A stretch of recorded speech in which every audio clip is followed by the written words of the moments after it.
Welcome to another episode of Screw the Clout. We have another amazing guest. I want to thank everybody right now for making Screw the Clout a top 10 podcast right now on Apple Podcasts. And, it's not for guys like myself, just listen to my voice. It's the guests I have. And, we go all over the map. And today I have another amazing guest. He's an actor, producer, a writer. He's done so many things. He actually wrote one of my favorite movies of all time, Son of Sam, which we're going to get into as well. We have Mr. Victor Colicchio on. Vic, how are you, bud?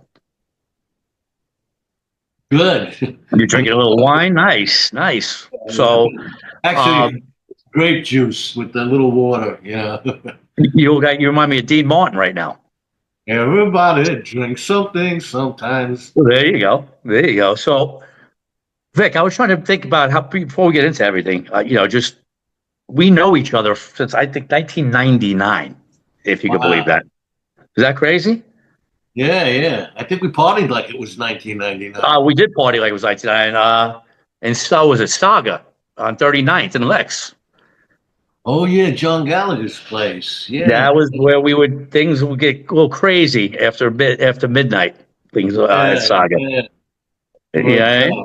What a Those trip it was, the good old days. There was many trips into the bathroom, if you know what I mean. And it wasn't because we had to pee, but again, those were the good old days. And now we've grown and we've become higher beings, so to speak. So I want to go. I think we were higher back then, right? I think so. We're both sober now.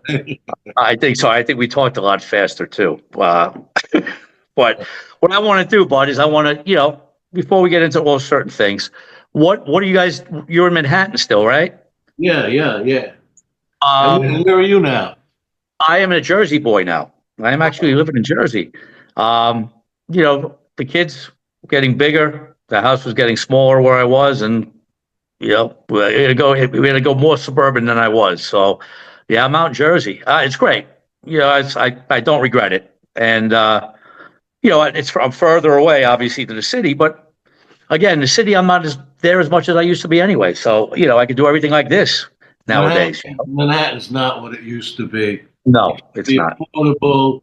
It was everybody was into some form of art, whether it was painting art, music, acting, writing, singing, comedian. Everybody you ran into in the street, everyone you knew, was into something and going somewhere, Right. Either Absolutely. to an audition or to write or to rehearse, It was just so different. It's just like very kind of corporate now, and it's or techie, but it's not the same feel, I agree. But if you had, if somebody said to you right now, you can write the next Oscar script, or you could act in it, or you could produce it, or you can direct it.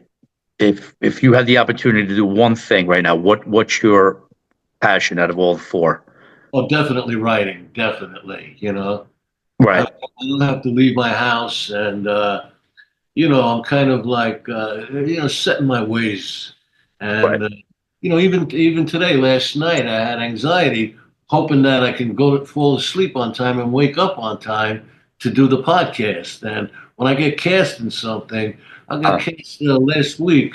Kamal Ahmed's his TV series, season 3, crashed the system, and I was worried all week. Oh man, it's low budget, means I have to report to set, bring my own wardrobe, and I'm thinking, what if it's like it's in Astoria? What if it's 5, 6 in the morning in Astoria? Right. The subway, So writing, you work when you want, and where you want, and it's just, the acting's become more of a chore than a joy, a drag more than a joy. For me, anyway. Right. No, absolutely. I'll still do it. Like Kamal, I worked with before, so that was good. Willie DeMeo, I know him a long time. So those kind of sets, but the big move, big Hollywood films and especially TV. It's not a labor of love. It's just a labor for me, you know. Right. But Right. No, I get it. Listen, if everybody liked the same thing, everything else would be lagging. So, um, going back, one of your first projects, um, and we talk about this all the time offline, but obviously one of my favorite movies is Summer of Sam, right? And I always enjoy when the whole backstory of how the whole thing came to be. Um, do you just want to share, like, when you first wrote the script, you brought it to Spike, right? And what happens from there? I'm gonna stop the story from there, and I'm gonna have you pick it up. So you write the script, you decide to bring it to Spike, right? And what then transitions? What happens once Spike Lee has the script? well, when I first wrote it, I asked Michael Imperioli if he wanted a starring role, and he asked if he could direct it. So I Mhm. thought, yeah, sure, and we were shopping it around. Danny DeVito's company, Jersey Films, Mhm. first to ask for it, and it was my first screenplay. There were no computer programs back then, Right. and it wasn't formatted. And they said to me, "I wanted, can you format it?" And I says, "I wouldn't even begin to know how, and Right. and I says, just read the first 5 pages, and if you don't Right. like it, throw it in the garbage." And they go, "No, we want to see it formatted." So I says, "Well, look, if format means more to you than content, I don't want you to have it. You don't have what it takes, the sensibilities for this. Right. You're too office boy for it." And people told me I was crazy, to turn down an offer from Danny DeVito's Mhm. company. And then Michael and I, we were at a And wait, and Vic, just to hold you there, uh, Michael Imperioli at the time was not Michael Imperioli, The Sopranos and that no, stuff. no. Michael Imperioli was still finding his way as well. Yeah, Just so people out there know. sleeping on my couch. You didn't even have a place to live. Right. So I want people to understand that was Michael Imperioli pre Yeah, yeah, Christopher, was yeah. pre way before Christopher. Way So before. yeah. So again, continue. I just want to let people know, understand that you didn't have Michael Imperioli right after The Sopranos. He was Yeah, still kind of yeah. This new. is before nobody, and so he was in I think Girl Six, a Spike Lee film, and we went to the premiere, and Mm, Spike just went over and said, "Hey, Michael, I hear you're directing a film," right. and Michael goes, "Yeah." He goes, "What's it about?" He goes, "Let Vic tell you." He wrote it, and I just said, "It's about a bunch of Italian guys in the Bronx in 1977 that almost beat their best friend to death because they thought he was the son of Sam Killer." And Mhm. Spike says, "Well, I'm going to LA tomorrow. Send it to me. I want to read it on the plane." So I'm like, "Yeah, it's just polite." So I didn't bother. And then he called me that morning. He goes, "Is the script on its way?" I go, "Yeah, yeah. Let me check with the messenger service. I Right. told him Right. they're on their way, and I hopped on the subway. I brought it myself. I wasn't going to pay for a messenger service. Right. Right. And And again, there was no emails back then at that no, point. no, no. So you could just, when he says send it, he meant send it by messenger. He didn't By mean, messenger, yeah, yeah. right. Right. So um, he read it and he asked me if anyone was attached, and I said, "Well, Scorsese's producer Barbara DeFina, she wants to produce it, and she's in India doing that movie Kundan, whatever it's called with him." And Right. then Spike says, "Look, don't let her do it. She's going to bamboozle you." He says, "You let me produce this. I guarantee you the film will be shot word for word." And then it was, we couldn't get a deal with Michael because he had no experience. So Michael did a film with your director, James Marandino, and Right. thought, he was the perfect director for it. And Mhm. Spike had recommended some directors, Hollywood directors, which neither Michael and I felt that they, had the sensibilities for New York film, as none of them Mhm. were New Yorkers. And so we brought in James Marandino, and the same thing. We shopped it around. I think for like a $4 million budget at the time, and Mhm. the same thing. He didn't have a big enough name, so Spike just kept sending us director. We kept meeting with them, and no one we liked, and you know. So finally, I told Spike. He gave me a list of directors, and I said, "Look, if you at this point, I don't care. You pick a director you think can do a good job. Just I asked that you pick one you think could do a better job than you as a New York director.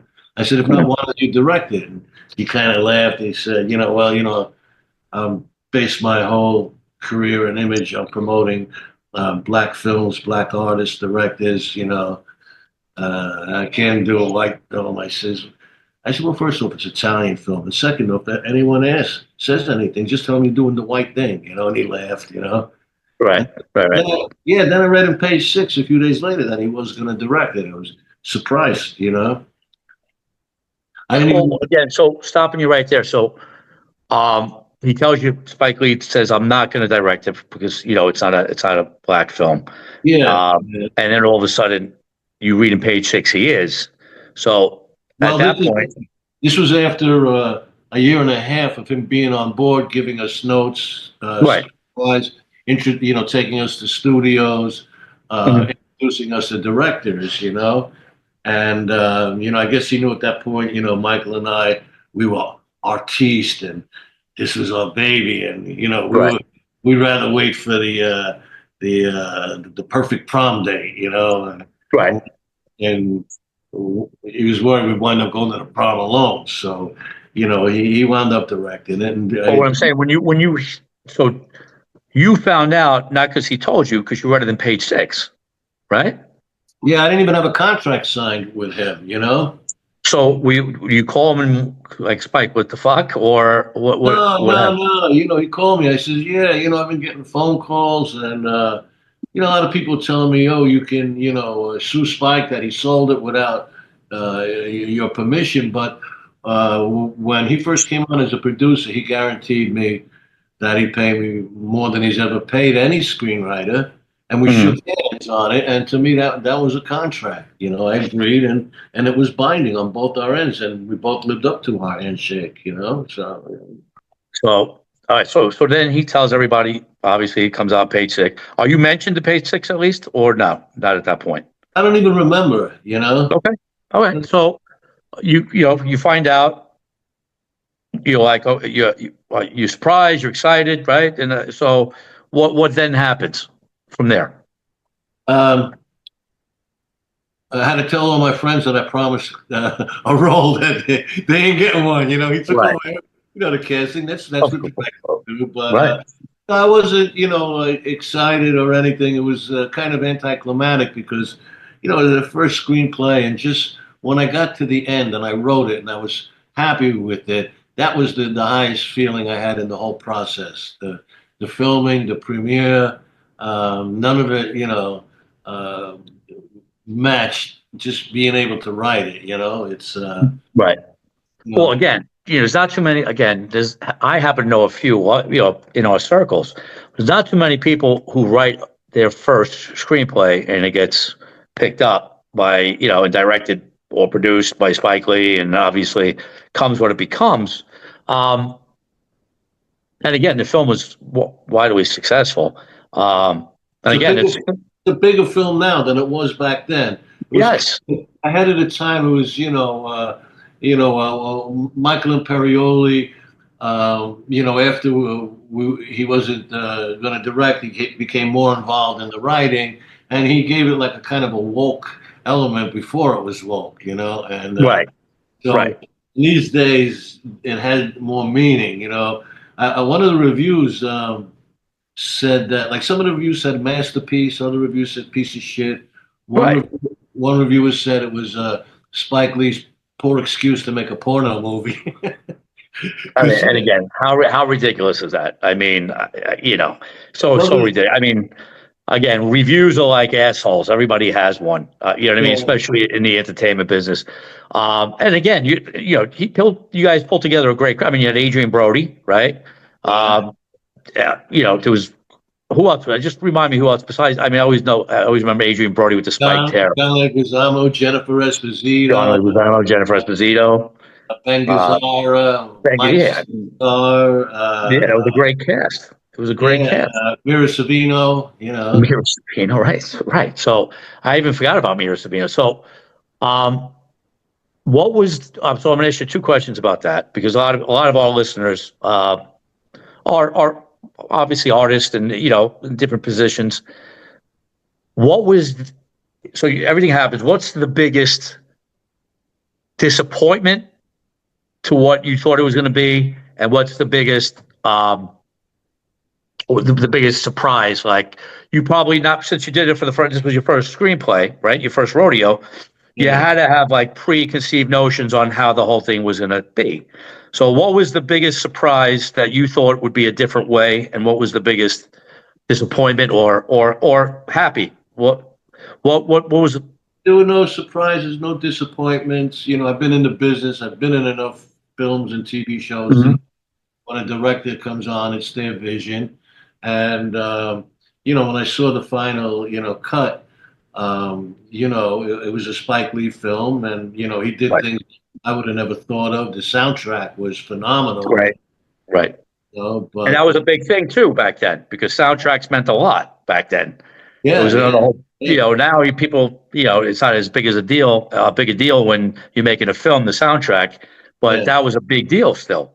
Yeah, because they didn't have all these this music available at your Right, fingertips. And this was the '70s when music was hot, very hot. And right, and that review about it being a porno, that was my favorite because this was the '70s. The '60s had the sexual revolution. By right, the '70s, they won the revolution, and it was like, right. it was wild. And Yeah, it so, was wild.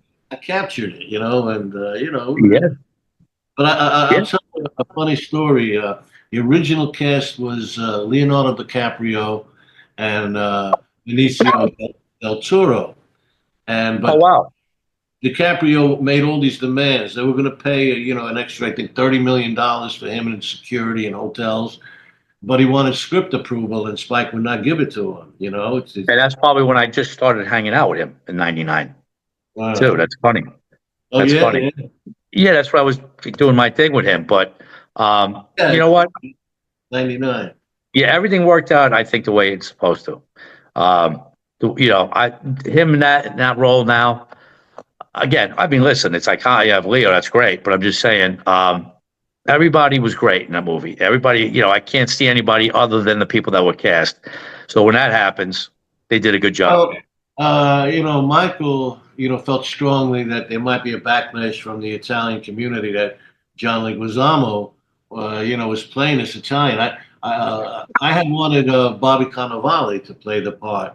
It Right, was written that he's the tallest, the best looking, the best dancer, and all that, right, and right, he was like the John Travolta of the neighborhood, like right, I was at that time.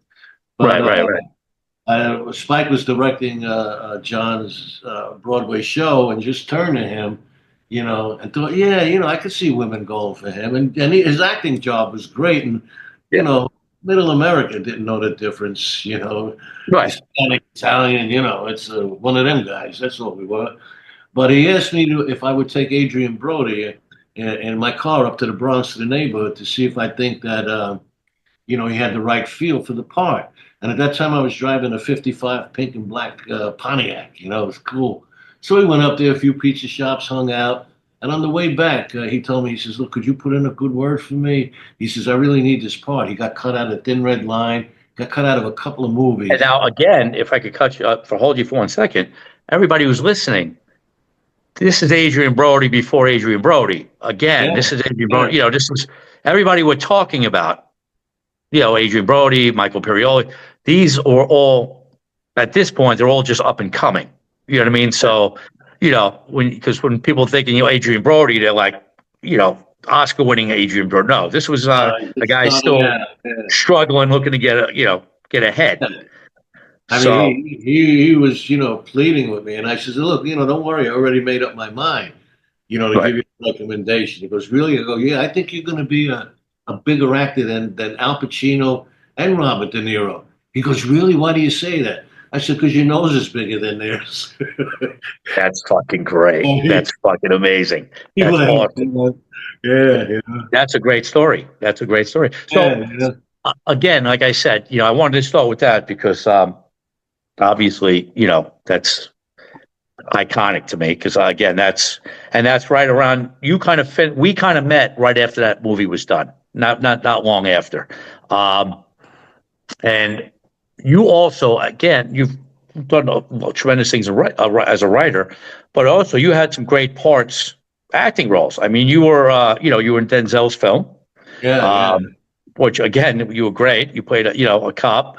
Um, An Irish cop. Again, an Irish cop, which is Yeah, what's with Spike with the ethnic casting? He can't get it right, I know John that's was funny. Italian, Yeah, he was because you Irish. look like an Irish. You remind me of an Irish cop. But Yeah, again, how was that to work on? And how was I know Denzel and you kind of hit it off as well. yeah. How was that to you know?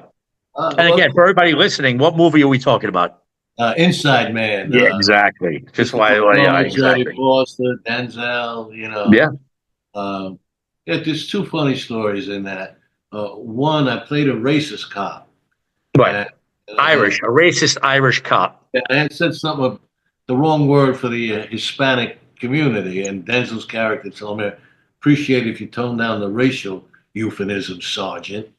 So then later on, he's asking me about some kid that shot me, a 12-year-old kid. And he goes, "Well, which kid shot you?" And I was supposed to say an African American. So I looked at Denzel and he goes, "What kid shot you?" I went, an African American, like that. So he got mad. He said to me, "Man, you're screwed up." Well, he said, and he Right. said, "You're going to tell me wearing a You cop's can curse. uniform?" You can curse freely here. Oh, he says, "Man, Again, you're fucked up." He says, "You're going to tell me wearing a cop's uniform brought the racist out in you?"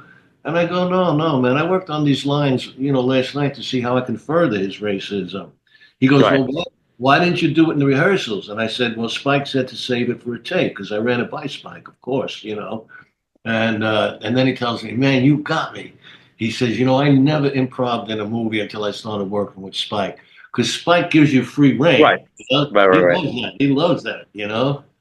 And which brings me to the second part of the story. In the last scene on the last day, I'm guarding the bank vault to make sure Daniel says, "Sergeant Collins, yes sir. Stand in, keep your eye on the vault, yes sir. Don't let anybody in." And I didn't say anything. So Spike came up to me and says, "Why don't you give him the third yes sir?" I said, "There was only two yes sirs in the script."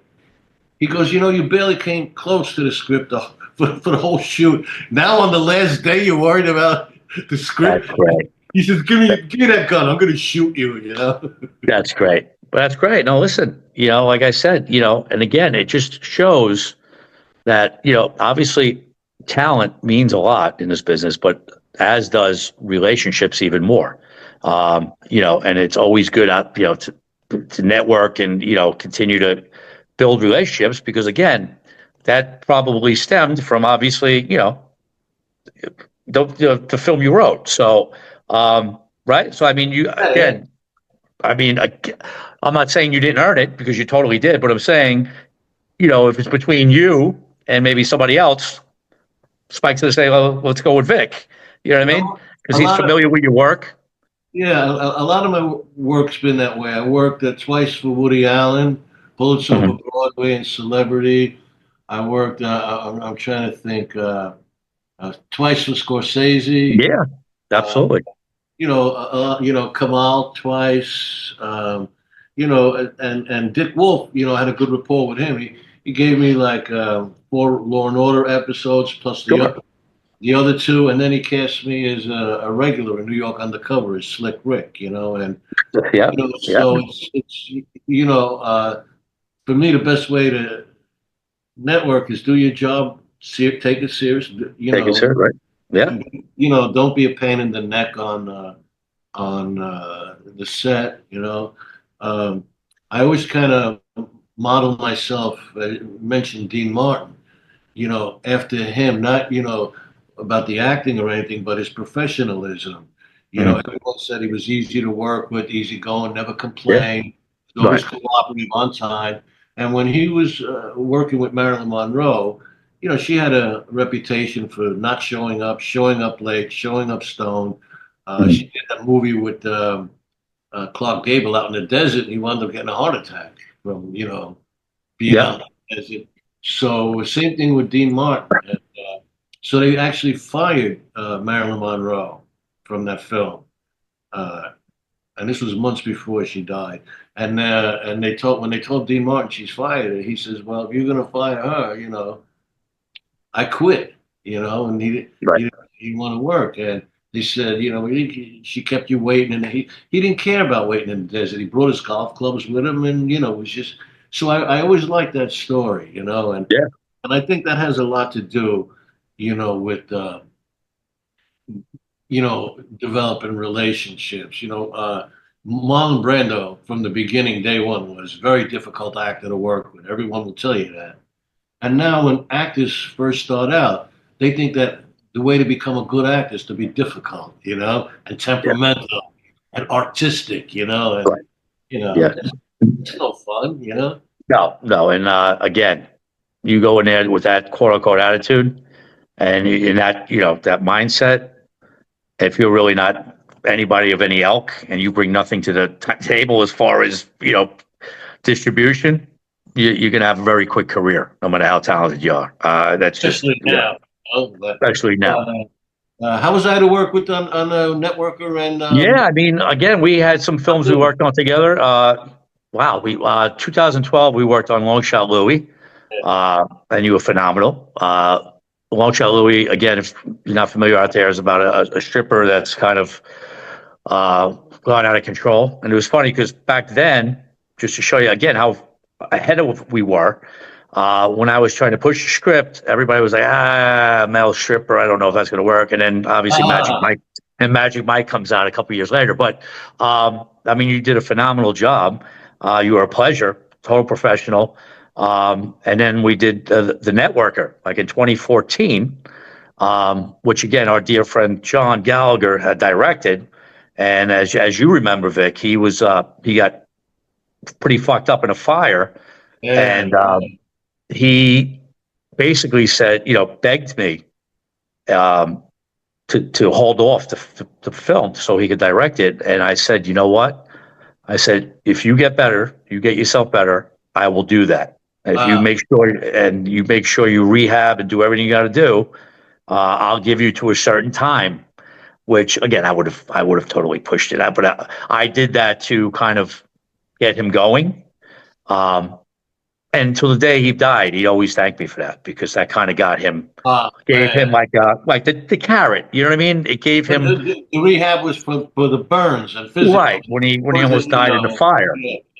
And again, I'm not saying but again, he always told me offline that having that like vision of that was his goal to get better so he could do the film, absolutely helped him. And even before he passed, he always would thank me. I have all these emails I saved with him thanking me and stuff. So yeah, I mean, like I said, that was a lot of fun too. And we had a lot of kind of our crew, like a real New York crew.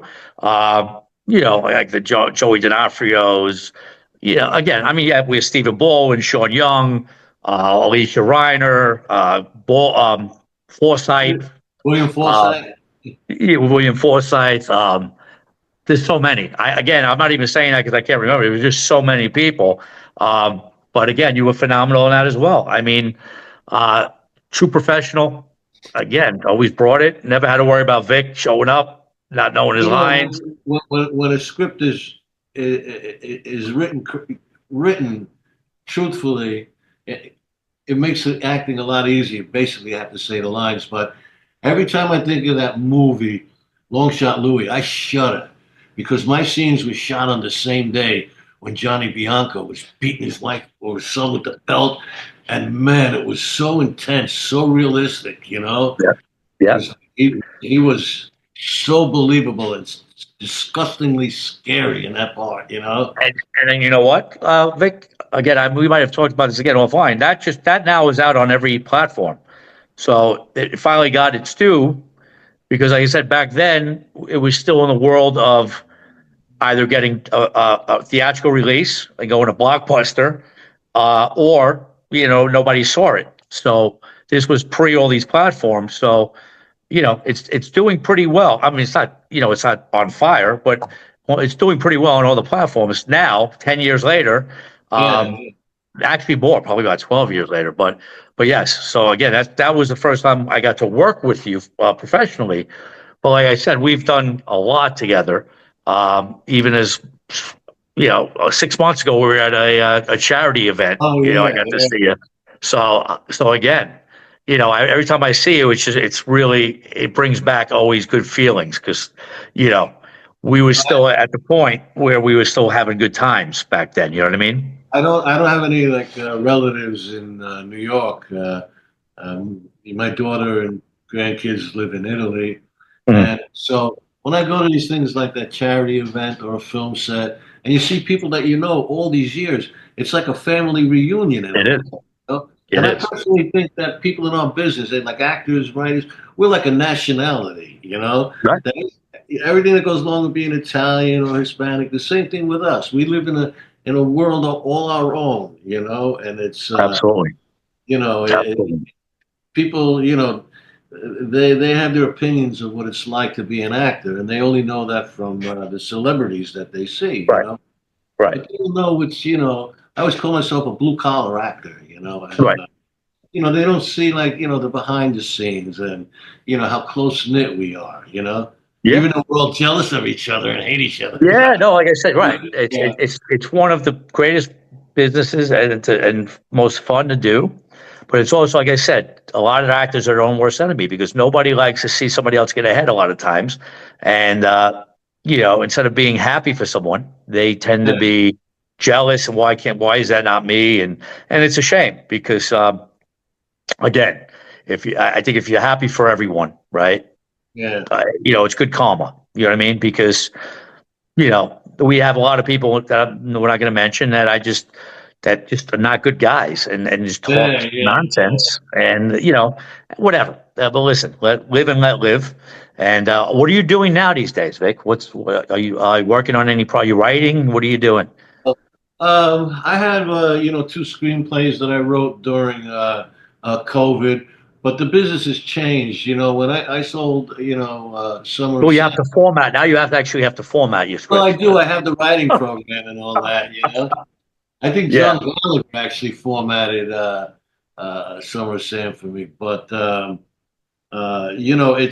it's like the artists were running the business, and you could go to them and pitch it without even showing them a script, Right. and they would be interested. Now there's so many steps you have to take. Before the script, you have to have a one-liner. Then you have to have a paragraph. Then a one-page. Then a pitch deck. They're saying now a pitch deck, Yeah. and Yeah. everybody is afraid to say yes or no in Right. Hollywood because they don't know what they're doing, and that's why the theaters films are dead in the theater. All you Right. see are films that you've already seen. Star Right. Wars number 47, Yeah. Deadpool. I mean, some of them are good. Batman, James Bonds are always interesting, but nobody knows. Nobody has that artistic instinct anymore, and they Right. don't know. It's like I said, like when I would selling scripts, you the people you're pitching them to, the studio heads, they would ask you, well, what's the character's arc? What are you trying to say? Right. And they would have an artistic conversation. Now it's like, well, what demographics are you hoping to meet? Right. And it's Right. more like that. It's just so corporate, and Yeah. so it's I don't even bother selling them. I mean, maybe I'll hand it to a producer and say if you want to shop it, but like I said, when I write the end, for me, that's the ultimate, and so I don't never cared if I sold it or not as much as I did wanted to write it. I'm not an educated person, and so that accomplishment was my high school diploma. Right. Right. Never got Right. So past never got out of, never got past the eighth grade. It's, that's funny. I know, but listen, again, most successful people are not high school graduates. You know what I mean? Most successful people in the world. Uh, what would you say today to somebody who wants to become a writer? I mean, do you think at this point in time it would be tough, or do you think it's easier because of all these social media platforms, or do you think or do you think eventually AI is just going to fucking wipe every writer off the fucking face of the earth. I don't think AI could have ever written Summer of Sam, number one. No. They can write these franchise films, Harry Mhm. Potter. That's obvious. But people always need their heroes, and films have always been escape for people. The talking films came in right at the same time as the Depression, and Mhm. Hollywood was thriving during the Depression because people needed that escapism. So stars, and true life stories will always be in demand. But I think the streaming is the way to go. It's today to launch a film. Just paying for prints and advertising, booking a theater, splitting that with the theater owners. It's a gamble. I think that these new platforms, is the future. And Right. it's most of my work, since COVID has been, on streaming services. So, I like it because I see better films there, Mhm. better TV series. Right. Right. Well, it shows you, like I said, how everything's changes over time. Because at 99, even like I told you, I was hanging out with Leo and all those guys. If you were on TV, and not, at that point, you were looked at as less than a movie star. You know what I mean? Oh You're a yeah, TV yeah. star. Now, everybody wants to do TV for three reasons. One, uh, the production is just as good with a TV show as it is, Oh a movie. Two, you have whatever 15, 20 episodes a season. You have more stability, right? With pay, and sometimes you could be on a show for 6, 7, 8 years. Why wouldn't you do that? You know what I mean? Why you do a film and like worry about what my next film's going to be? So now I think it's all about TV because and again, like my kids are 10 and 12. They don't want to go to the movies. They'd rather watch an 85-inch screen, right? And just binge watch a show on Netflix. You know what I mean? So yeah. it's just a totally different time than just 20 years ago, let alone 40 years ago. It's crazy. 20 years from now, I don't even know what's going to be. And we'll probably have a way there. Something's in our brain, and you just have to go like this and that and Yeah. change the channels. Who knows? But It's crazy. It's crazy. But like I said, listen, it's been fucking amazing to see you again because I only see you in, like I said, in either once every 6 months or once every 10 years. So it was great to see you it's again. great to be here. No, and I was so excited. Look, see, I went out. I bought a new shirt. See, still got the tag on it. Yeah, see, and you know what you know what that's truth. I 100% is what you did. I yeah. 100%. I went yesterday to Marshalls, and There you go. And you know what? It looks great on you, and it's no different than if you want the Prada. Who gives a fuck? You know what I mean? Marshall's clearance rack. There you go. And you know what? $12. You, Nice you can shirt. bring it back if you want. Hey, but look, they have matching shorts. I don't know if you can There you see. go. Yeah, Yeah, yeah. No, it's So feel amazing. good. Yeah, it's like it's happy to be on your show. That's amazing. And I, the last thing I'm going to say before we let you go today is Screw the Cloud is basically what Screw the Cloud really means, and we ask everybody that we have on the show because people hear Screw the Cloud like they have different ideas. Basically, Screw the Cloud is at some point in your life you came to a fork in the road, right? And I think I know what you're going to say, but when you hit that fork, you could have went left or you could have went right, and it brought you where you are today. So, what would you say was your uh, screw it. I'm gonna I'm here. Fuck it. I'm gonna go this way. Screw it. I'm gonna go to the right. So I'm gonna say it was your whole the whole film with Spike Lee, but maybe it's different. So what would you say was the screw it moment that changed your trajectory? What brought you to where you are today? well, actually, when I was on New York Undercover, I Hmm. heard, there were newspaper articles being written. I got a lot of publicity. I couldn't Right. even go on the subway with my daughter without strangers coming up. And I thought, I'm not sure if I want to do this, Right. or if I want, I don't know why. I just didn't take to it. And that's when I decided I was going to write Summer Sam. Plus, there's certain things in my past I didn't want my parents or kids to know about. And I was Right. afraid Right. that I'm that much away from, you know, Right. patriots Six with degrees. grandma. Yeah, But just getting back to what you asked me before, I'm sorry I didn't answer it about would I advise somebody, what advice I would give to somebody who wants to be a writer. Right. Same advice to a writer or an actor or a director. Do it because you love it and you're already successful. If it makes you happy, if you love it, otherwise stay out of this business. There's a lot of sacrifice and a lot of heartache. But the process, if it makes you happy, do you know when I played that priest for Willie, I worked one day, but I spent a month doing the research, going to mass twice a week, talking with priests. I brought a cross with me and asked them to bless it because I just wanted to see them exactly how they did this. And Right. I studied how to become a priest. My character was 70 years old in 1986, so I had to research everything that he went through in his life. The depression, the war, and everything. And I noticed their mannerisms. They're like this a lot. They do Right. this a lot. Right. Right. Right. So to me that was fun and exciting, and I really enjoyed it. And so you have to enjoy what you do. You love what you do, don't you?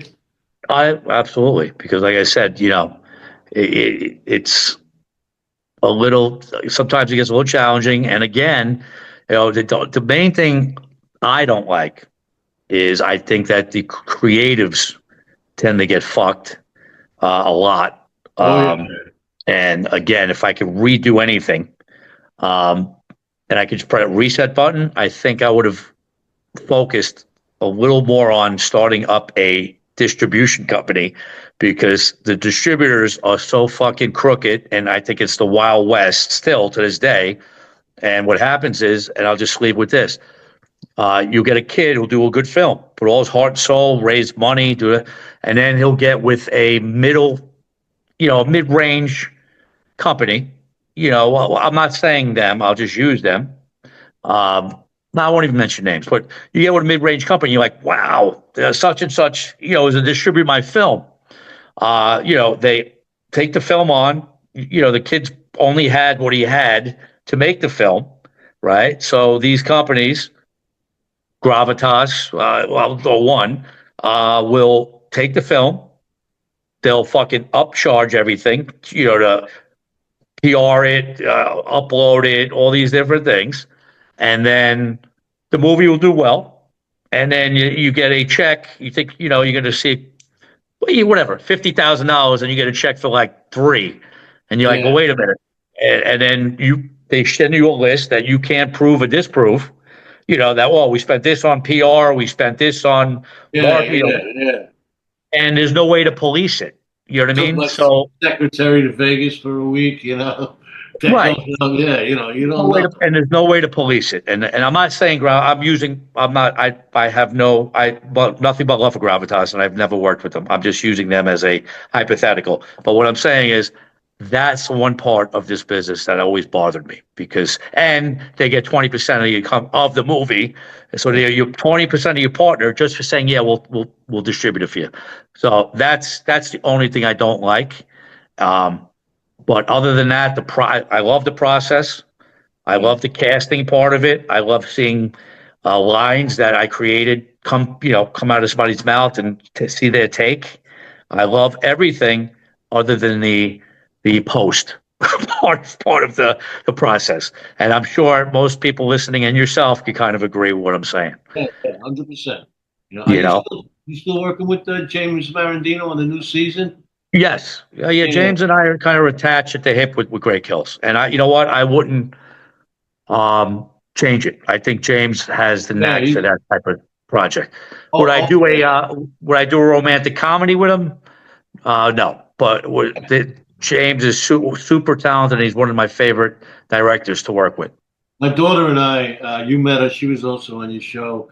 We're big fans of his film SLC Yeah. and uh, uh, uh, wait, SLC Punk. And Yes. I have a DVD of it of Yeah. the comedy. And again, if anybody doesn't realize SLC Punk, that was at one point in time the highest grossing independent film of all time. At obviously, it's obviously been surpassed a long time ago, but that's a pretty good, a pretty good gem to have in your pocket. So that's pretty cool. Yeah.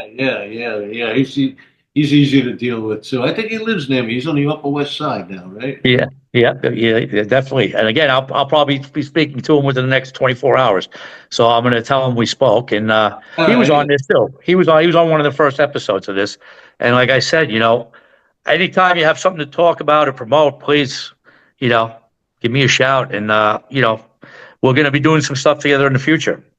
All righty, man. It's thanks for having me on the show. Like I said, it was a thrill. Made it a special occasion. You got a Marshall. You even went to Marshall's for me. So listen. So everybody that's listening, listen.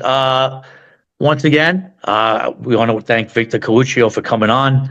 I'd like to thank Sage Spielman, our producer, our sponsors, Believe, and if you dream out loud, and we'll see you next week. One other thing, it's Colicchio. Oh, okay. All right. So, everybody gets it wrong. Since I've been saying Colicchio for 20 years. I'm just so used to it. No, let me say it again because it's edited. So once again, I want to say it again. Hey, everybody, Johnny Potenza, he's the worst at it. He calls me Colicchio, but so say it again real fast. How do you say Colicchio? It's just like Pinocchio. I got you. Spelling, But so ready? Hold on one second. So once again, I want to thank Mr. Victor Colicchio, and listen. If you dream out loud. Vic, go back to Marshall's, return that shirt on the rack. I love you. We'll see you next week. It's a keepsake now. I love it, There you go. With the shorts, it's kind of like a velour thing, like in Goldfinger, when Sean Connery came out in that blue thing at the Fontainebleau Hotel in Miami. Kind of reminds me like that, That's great. It's great.